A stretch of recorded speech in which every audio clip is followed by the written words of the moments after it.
Everyone welcome to সঙ্গী সাথী পাঠশালা। আজকে আমরা DElEd part 1 session 2024-26 subject English বা সিপিএস 2 নিয়ে আলোচনা করব। আজকে আমরা ইংলিশের 4 নম্বর ক্লাস করব। ইতিমধ্যে আমরা ইংলিশ থেকে গুরুত্বপূর্ণ 10টি করে প্রশ্ন 3টি ক্লাসে আলোচনা করে ফেলেছি। আজকে আমরা 4 নম্বর ক্লাসে 7 নম্বরের প্রশ্ন নিয়ে আলোচনা করব। প্রশ্ন, right any 4 strategies for developing writing skills. লিখন দক্ষতা বিকাশের যে কোনো 4টি কৌশল সম্পর্কে লেখো। Strategies for developing writing skill. লিখন দক্ষতা বিকাশের গুরুত্বপূর্ণ কয়েকটি কৌশল হলো, ফার্স্ট, কপি, অনুকরণ করা। Copy is the simplest of the activities. Copy হচ্ছে বা অনুকরণ করা হচ্ছে সব থেকে সরলতম একটি কার্যক্রম। It is the first step in teaching the standard of copying activities should be develop the ability level of the learner. এই যে অনুকরণের মধ্যে দিয়ে, অনুকরণ হচ্ছে প্রথম পদক্ষেপ কোনো কিছু শেখার, এবং এর মধ্যে দিয়ে শিক্ষার্থীরা তাদের প্রথম ধাপ ইংলিশ শিখন বা ইংরাজি শিখন বিষয়টির প্রথম ধাপে পৌঁছয়। এর কিছু স্টেপ লক্ষ্য করা যায়। প্রথম হচ্ছে, copy is the following words. যখন দেখবে একদম শিশুরা ছোট থাকে, ক্লাস নার্সারি বা একদম শিশু শ্রেণী থেকে দেখবে শিক্ষার্থীদের বেশ কিছু কপি করতে দেওয়া হয়। কি, প্রথমে অ্যালফাবেটগুলি লিখে দেওয়া হয় এবং মাঝখান দিয়ে লাইন টেনে সেগুলিকে পরপর খাতায় লিখে যেতে দেওয়া হয়। এতে কি হয়, তারা খাতায় সেগুলো অক্ষরগুলো বা অ্যালফাবেটগুলো চিনতে শেখে, লেটারগুলো চিনতে শেখে, সেগুলোর কী উচ্চারণ হয় সেগুলো জানতে শেখে। পরে ছোট ছোট ওয়ার্ড যেমন পেন, ডেন, হেন ইত্যাদিগুলিকে একটু একটু করে দিয়ে সেটিকেও আবার লিখতে দেওয়া হয় পুরো খাতা জুড়ে। এতে কী হয়, তারা অ্যালফাবেটগুলো লিখতে শেখে, স্মল লেটার ক্যাপিটাল লেটারে পার্থক্যগুলি লিখতে শেখে, বুঝতে শেখে, এবং সেই সাথে ছোট ছোট কিছু ওয়ার্ডও তারা শিখে ফেলে। এরপরে কপি বা অনুকরণের আরেকটি পর্যায় হলো organise words into a sentence. এলোমেলো বাক্য সাজিয়ে লেখো। যেমন এখানে প্লে আই ফ্রিকুয়েন্টলি চেস, আমি প্রায়শই চেস খেলে থাকি, এটাকে আমি খেলি চেস প্রায়শই, এরমভাবে লেখা থাকলে আই প্লে চেস ফ্রিকুয়েন্টলি এইভাবে সাজিয়ে লেখানো হয়। এর থেকেও শিক্ষার্থীরা, এটিও কপি বা অনুকরণের একটি ধাপ। এরপরে complete the following sentence with information from text. পাঠ্যাংশ থেকে উদ্ধৃতি তুলে বাক্যাংশটি সম্পূর্ণ করো। যখন আমাদের কোনো একটি পার্ট বা টেক্সট দিয়ে দেওয়া হয়েছে, সেই টেক্সটটি পড়ে আমাদেরকে কিছু সেন্টেন্স দিয়ে দেওয়া, সেই সেন্টেন্সটাকে কমপ্লিট করতে হবে। যেমন এখানে দিয়েছে, দ্য গ্রাসহপার ওয়াজ, যে ঘাস ফড়িংটা ছিল কোথায় ছিল, hopping about in a field. কী করছিল ঘাস ফড়িংটা, কী করছিল, সে লাফাচ্ছিল, কোথায় না, এটা মাঠের মধ্যে। নেক্সট হচ্ছে গাইডেড রাইটিং, নির্দেশিত লিখন। Guided writing is a semi control. Guided writing বা নির্দেশিত লিখনের কিছুটা নিয়ন্ত্রিত থাকে। It allows scope for the learner to get well prepare.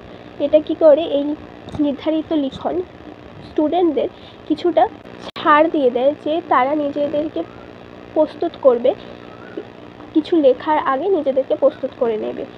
For writing before writing they brainstorms ideas, discuss among themselves and get new ideas to clarify or collect own ideas. তো তারা নিজেদের মধ্যে কথোপকথন করবে, ব্রেনস্টর্মিং করবে, নিজেদের যে ধারণা চিন্তা ভাবনাগুলো একে অপরের সাথে শেয়ার করে, এবং সবাই মিলে একটি নতুন আইডিয়া বা ধারণা চিন্তাধারা তৈরি করবে এবং সেইটির ওপরেই তারা লিখবে। এই গাইডেড রাইটিং বা নির্দেশিত লিখনের বেশ কিছু গুরুত্বপূর্ণ ধরন আছে, যার মধ্যে হচ্ছে অ্যান্সারিং কোশ্চেন, প্রশ্ন উত্তর, questions relevant to selected topics আর use to form answers that help the learner in writing. কিছু কোশ্চেন থাকবে এবং সেই কোনো একটি নির্বাচিত টপিকের উপর বা বিষয়ের উপর, এবং সেইগুলির ওপর শিক্ষার্থীরা উত্তর দেবে এবং লিখিতভাবে উত্তরটা দেবে। এতে তাদের রাইটিং স্কিল বা লিখন দক্ষতা বৃদ্ধি হবে। ফার্স্ট স্টেপ, অ্যান্সারিং কোশ্চেনের ফার্স্ট স্টেপ হচ্ছে, the teacher select the topic or learner themselves choose the topic to write about. প্রথমে কি হচ্ছে যে শিক্ষক একটা বিষয় নির্বাচন করে দেবে, অথবা শিক্ষার্থীরা নিজেদের মধ্যে আলোচনা করে একটা বিষয় নির্বাচন করবে যেটার উপরে তারা লিখতে পারবে। Next step, the teacher prepare a few questions related to the selected topic for the learner to answer. Next স্টেপে দ্বিতীয় ধাপে কী করবে, টিচাররা বা শিক্ষক বেশ কিছু কোশ্চেন বা প্রশ্ন তৈরি করে দেবে, যে বিষয়টি আমরা নির্বাচন করেছি সেই বিষয়টির ওপর ভিত্তি করে বেশ কিছু কোশ্চেন তৈরি করে দেবে, যেগুলো শিক্ষার্থীরা উত্তর দেবে। Third step, the learner answer the question and complete the answer through the topic. এবং তৃতীয় ধাপে শিক্ষার্থীরা সেই সমস্ত কোশ্চেনগুলোর অ্যান্সার দেবে, উত্তর দেবে এবং সম্পূর্ণ টপিকটা বা বিষয়টা অনুযায়ী তারা লিখবে। তারপরে গাইডেড রাইটিংয়ের বা নির্দেশিত লিখনের আরেকটি প্রকার হলো half dialogue. This present the part of the conversation that cover one speaker speech only, keeping the other one blank. The learner are asked to fill up the blank part of the conversation. এরপরে হচ্ছে সংলাপ লিখন। এখানে বেশ কিছু কথোপকথন তুলে ধরা হয়, যেখানে একজন বলবে এবং অন্যজনের জায়গাটিকে ফাঁকা রেখে দেওয়া হবে এবং শিক্ষার্থীদের বলা হবে অন্য যে জায়গাটি ফাঁকা আছে তার বিষয়ে কথোপকথনটি সেটা পূরণ করতে। যেমন এখানে এক্সাম্পল হিসাবে দেওয়া হচ্ছে, রাজু বলছে, what is the problem Bijoy, you are looking a bit upset. যে রাজু, তোমার কী সমস্যা হয়েছে, তোমাকে কেমন বিষণ্ণ দেখাচ্ছে। এখানে বিজয়ের জায়গাটি ফাঁকা রেখে দেওয়া আছে, এখানে শিক্ষার্থীদের পূরণ করতে হবে। আবার রাজু বলছে, how long have you been suffering from a headache, তুমি কতদিন ধরে এরকম মাথার যন্ত্রণায় ভুগছো। সেটা বিজয় কি বলবে সেটা শিক্ষার্থীদের পূরণ করতে হবে। এই ছিল তোমাদের হাফ ডায়লগ বা সংলাপ লিখন। এরপরে হচ্ছে পিকচার কম্পোজিশন বা ছবি থেকে রচনা করো। It is much less control, the learner are given a set of picture together presenting and given for a story. এটি অনেকটাই নিয়ন্ত্রণহীন, কম নিয়ন্ত্রণযুক্ত পিকচার লিখন বা ছবি লিখন বা ছবি থেকে রচনা লিখন।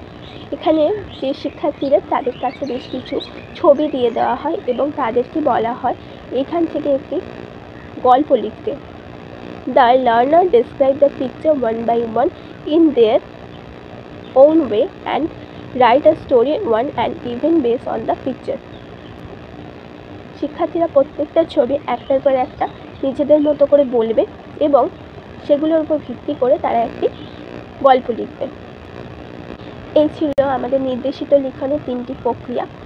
এছাড়া আমাদের পরবর্তী লিখন কৌশলের অন্য একটি ধাপ হচ্ছে ফ্রি রাইটিং বা অবাধ লিখন। Free writing is an activity that encourage the learner to generated idea without prompt from the teacher.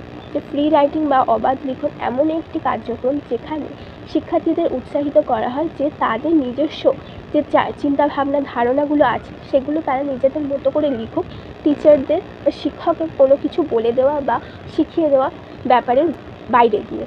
Free writing means for initiating independence writing and it does focus on accuracy. Free writing হচ্ছে এখানে স্বাধীনভাবে লেখার একটি সূচনা, যেখানে writing and it's does focus on accuracy, যেখানে লিখন দক্ষতা এবং সেটাকে কতটা অবাধভাবে স্বাচ্ছন্দ্যে লিখে ফেলতে পারছে সেইটার ওপর গুরুত্ব দেওয়া হচ্ছে। The ideas are to develop in the learners the habit of quick generation of ideas. However, often the completion of the writing is full feedback should be followed.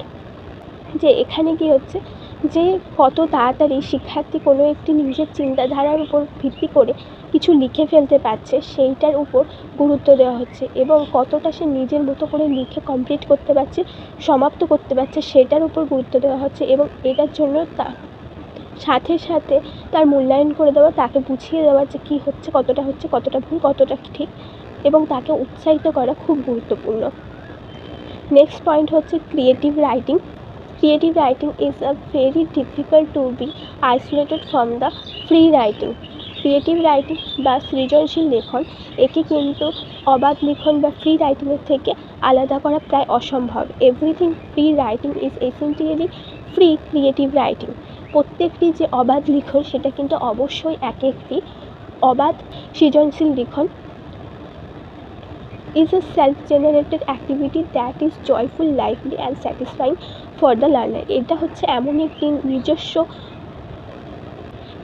সত্তা থেকে বেরিয়ে আসা অ্যাক্টিভিটি যেগুলো বা কার্যক্রম যেগুলো শিক্ষার্থীদের মধ্যে প্রাণোচ্ছল ভাব এনে দেয়, আনন্দপূর্ণ মনোভাব এনে দেয় এবং তাদের মনে একটি সন্তুষ্টি আসে। Creative writing is an expression of personal thought, ideas and feeling through original writing like story, poem, articles, etc.